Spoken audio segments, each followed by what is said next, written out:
Okay, my name is عازم Ja'fari. I'm an entrepreneur. I'm involved in businesses that range all the way from property development through to online retail and product distribution.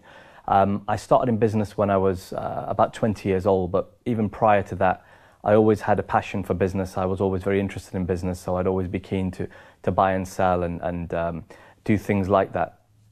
The businesses that we're involved in sort of require me to be in different places, also to be in different parts of the world, depending on the particular project that I'm working on.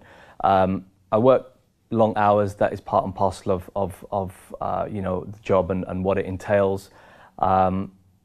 In terms of working in the West, I feel that the environment is one of the best to enable us to work and to enable us to express ourselves, and we have that freedom and independence to do that. So this is definitely one of the best places to work. And also as Shia, as it gives us the opportunity to represent ourselves as followers of the Ahlul Bayt alayhi salam, and show them that, those people that are followers, we have the best conduct. We should be the most honest and trustworthy people to do business with. Our akhlaq and the way we handle ourselves should be something that represents them, but also it's something that inevitably will benefit us in the way that we conduct business. When I was young, alhamdulillah, even till this day, my parents have always been very, emotionally, spiritually, physically supportive of me. And so, it's credit to them who give you the opportunity to express yourself, who have the faith in you to be your best. And so, from a young age, when I was, sort of slightly different, a bit more sort of, energetic and driven in some ways, and in some cases, entrepreneurs are born, and so they have certain characteristics and qualities that only certain people can digest, in particular when you're young. And so, alhamdulillah, my parents were very supportive. My father worked very, very, very hard, and to this day, he's someone who, is the complete stark opposite to lazy, and so we learned a lot from him in terms of work ethic, no pain, no gain, whichever way you want to put it, which was really kind of, the foundation that you needed, because in today's society, you find that everybody wants everything for nothing. We live in the West, in particular in the UK. Everyone's in debt. Everyone, is there's big issues with sort of unemployment and things like that. So he taught us very much not being scared to work, not being scared to get your hands dirty, being dedicated. So and my mother, on the other hand, she taught us how to conduct ourselves with people. Gave us the confidence to be able to carry ourselves, dress, speak. So alhamdulillah, I think, the credit is due to my parents who gave us everything that we needed, and they inspired us enough. If anything, they were the people that, of course, introduced us to the Ahlul Bayt alayhi salam, and in reality, the most superior role models, of anybody that you see in or that you read about, of course, is the Ahlul Bayt alayhi salam and our imams. But in real terms, in flesh, without a doubt, my parents did more than enough, and still do to this day, to continue to motivate, continue to, support us, appreciate us. That you don't need anything more than that. But they definitely in the way they are and the way they have always been, have given us this extra sort of energy and open-mindedness, and self-belief to go forward and to do things. And on that note, also, it's my parents as well that really taught us the value. I remember when I first started in business, my dad sat me down and he said that, now that you're earning, I just need you to understand that this money doesn't belong to you.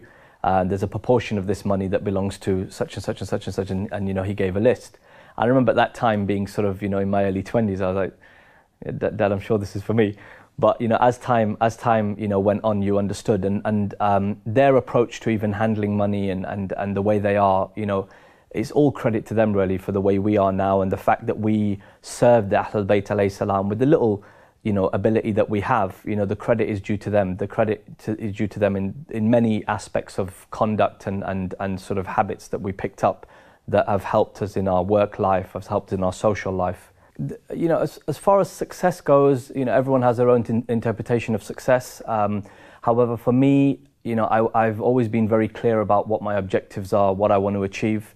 I've been very realistic about that. I've set realistic goals, and I've just worked very, very hard. I've put my faith in Allah subhanahu wa ta'ala to essentially guide me in whichever direction I should go, and whatever results I achieve, I know that that's what He wished for me.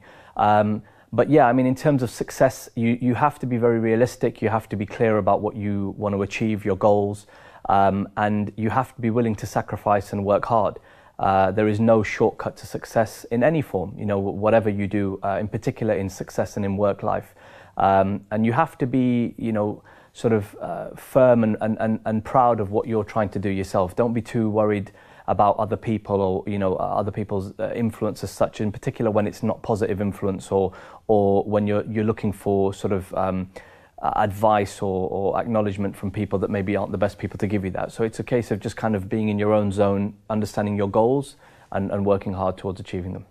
So I would say my greatest achievement in work is really having sort of been able to reach the goals that I've set myself, and being in a position to still continue doing that. There's still lots to do, there's still lots to achieve, but I would feel that having set out an objective to get to a certain point and reaching that, each time you reach that point, I think that gives you a sense of satisfaction. So there's many things to be pleased about, but at the same time, when you get too comfortable and you get too content with what you've done, or you feel like you've achieved things, then in that scenario you kind of can hinder your progress. So in terms of the way that personally I've early on in my life felt that it was my role to sort of support the community as such was having been blessed with the ability to be an entrepreneur and work and earn money. I've always felt that is a responsibility of mine to earn and contribute to the community, whether it be projects, channels, whatever it might be, in whichever little way that I can. So I've always felt that's important. Wherever else I can get involved and give people advice or in any way, shape or form, kind of support people, whatever that might be, then, I'm always readily available to do that. So, on numerous levels, I try to get involved wherever I possibly can. And sort of going back to the question that you asked before about sort of success, if you have goals that revolve around serving the Ahlul Bayt alayhi salam and objectives that are focused on pleasing Allah subhanahu wa ta'ala, then, you'll always find success and you'll always find it quickly. And everything that you're going to achieve is in the hands of Allah subhanahu wa ta'ala, and everything that is going to happen, is in His control. But essentially, if your objective setting out to make money or to be successful in business is to indulge yourself in the dunya, then, maybe you'll get that. But, you may find that you're missing other aspects of your life. You maybe not feel content, or you maybe, feel as if, it's a never-ending sort of hole, and you keep sort of the further you dig, the further it goes. So it's, I think when you have those sort of objectives, you can help. In terms of the ideal Shia community in the West, for me, I've always felt that if we adhere to the true teachings of the Ahlul Bayt alayhi salam, we would be the elite in society. Our conduct, the way we, work, the way we behave, the way we dress, the way we talk, we would be the best of human beings.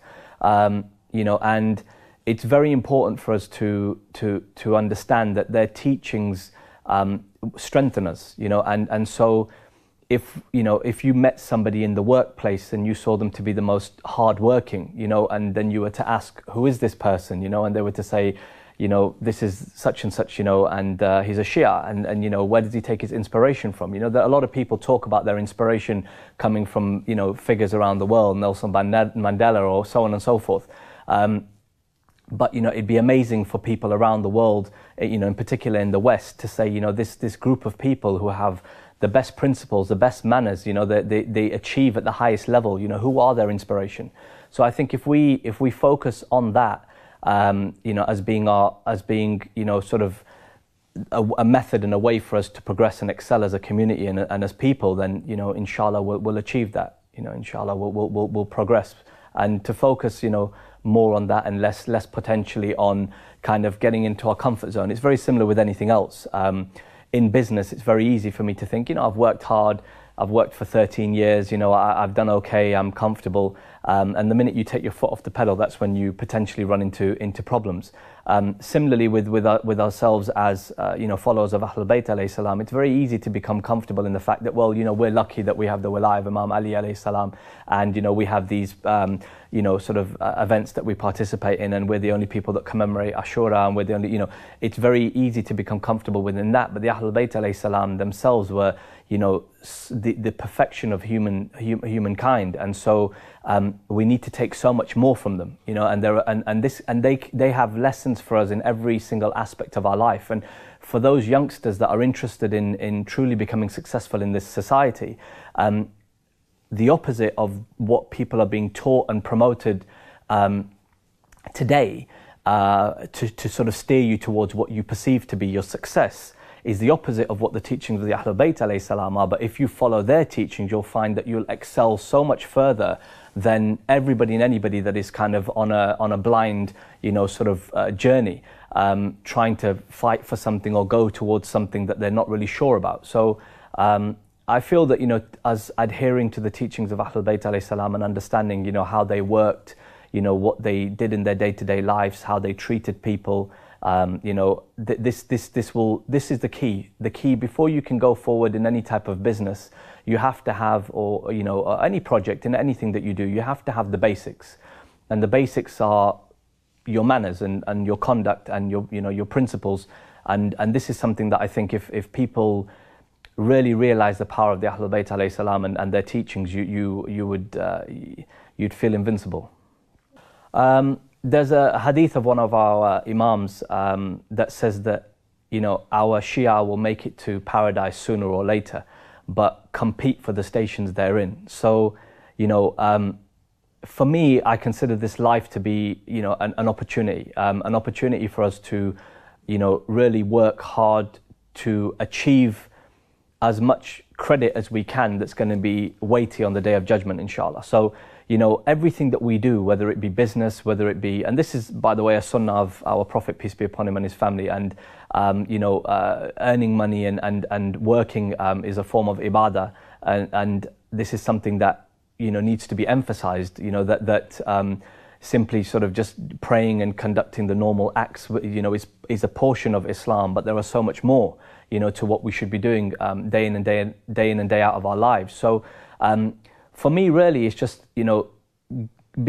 continuing and to try to improve and better myself as a person, that I wake up every day, and that my intention is to make the Ahlul Bayt alayhi salam proud of me, and for Allah subhanahu wa ta'ala to be proud of me, and to go to my grave knowing that I gave it 100%, and I think that's something that unfortunately we can very quickly start taking things for granted. We can become comfortable, and one of the things that we do even as part of business is we never allow ourselves to get into a comfort zone. We it's very quick and easy to feel you've achieved things, or that you've done things, or that you are in the right place or doing the right thing.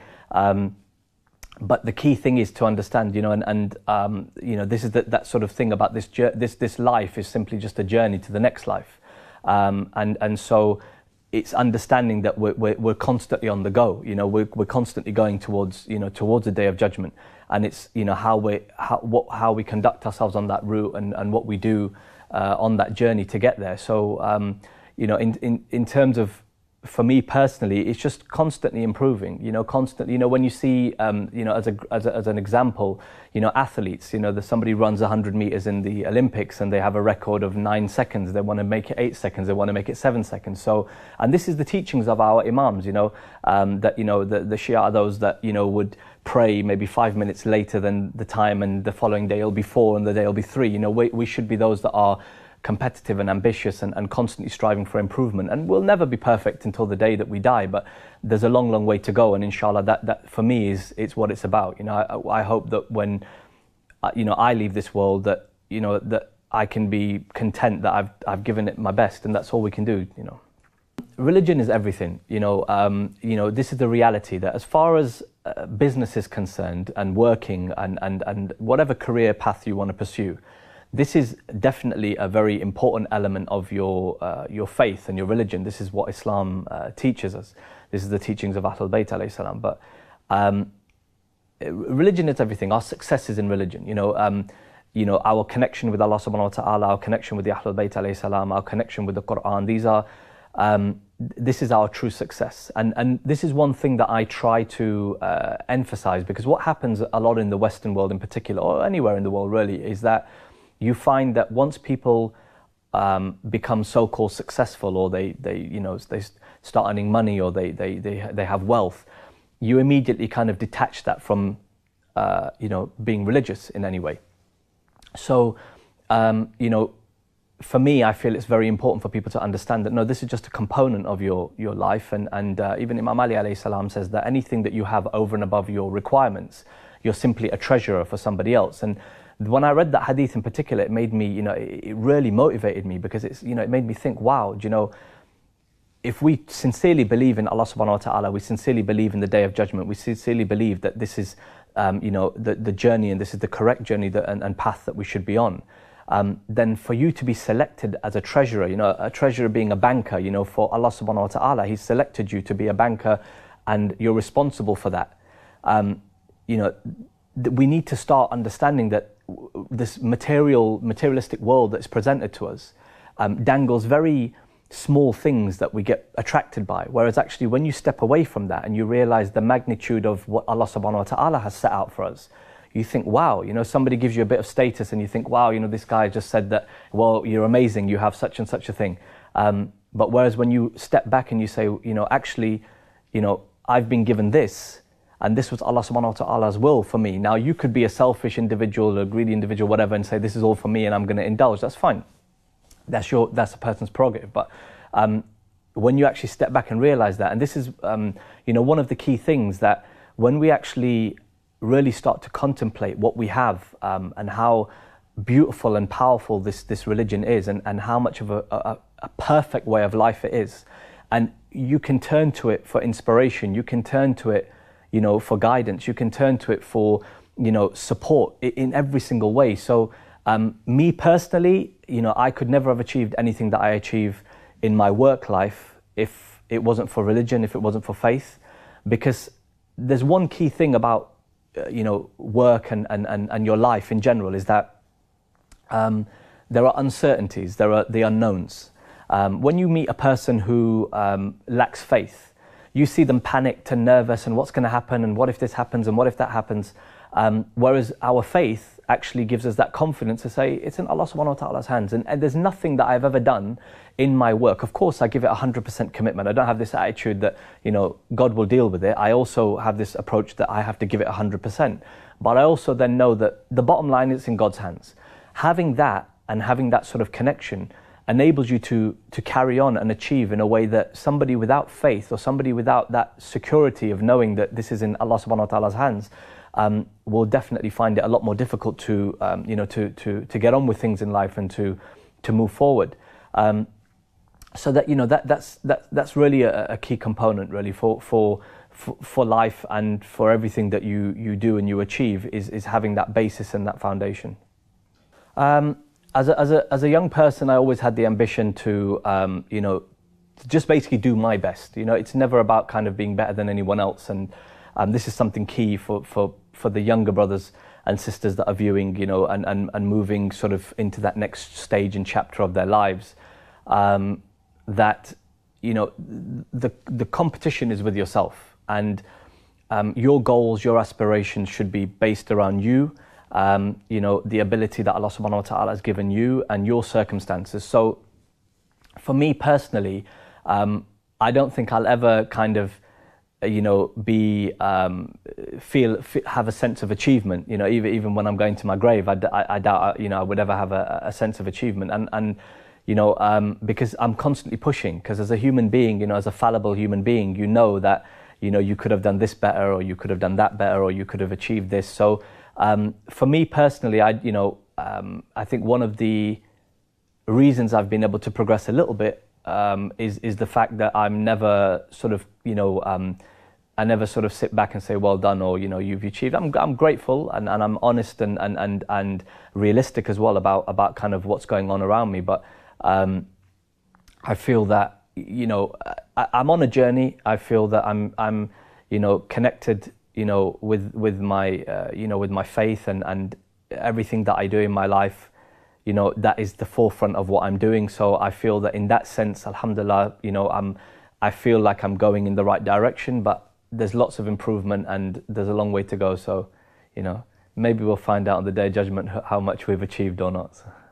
First and foremost, clear your mind of kind of the day-to-day, you know, wasteful information and the thoughts that we waste our time on and our energy on, and the scenarios that we get ourselves involved in that really are no benefit to you. You know, sort of filter all of that out. You know, really sit back, reflect on, you know, your life. Where is it you want to be? What is potentially coming in between you and that goal? You have to be realistic. Wherever you find it difficult, this is where your connection with Allah subhanahu wa ta'ala, your connection with the Ahlul Bayt alayhi salam comes in to play, where, you know, you can turn to them for strength, for guidance.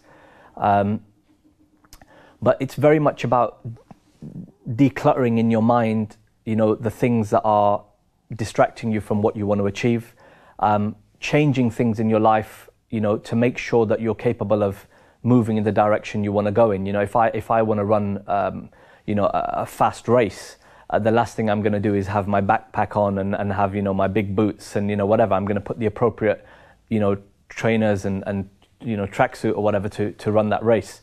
So it's very much about understanding what's happening around you, understanding potentially what might be hindering you. You have to be willing to make sacrifices. Nothing came easy, you know, nothing will come easy. And this is something that people, you know, often misunderstand. You know, they look at people that have potentially achieved some of the things maybe they want to achieve, and it seems very easy. You know, I can assure you that nothing has ever been easy. Even till this day, nothing is easy. You have to work very, very hard. You have to be willing to make sacrifices. You have to be willing to give up some of the things that you like, but for a bigger goal and a bigger objective.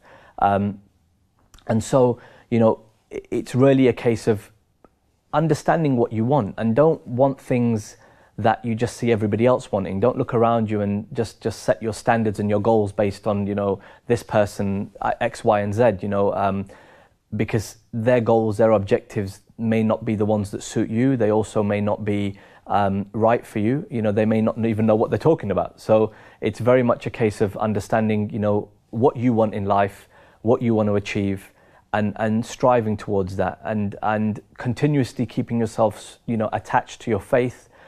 It's the only way you will find the strength, the support, the guidance to achieve whatever you want to achieve.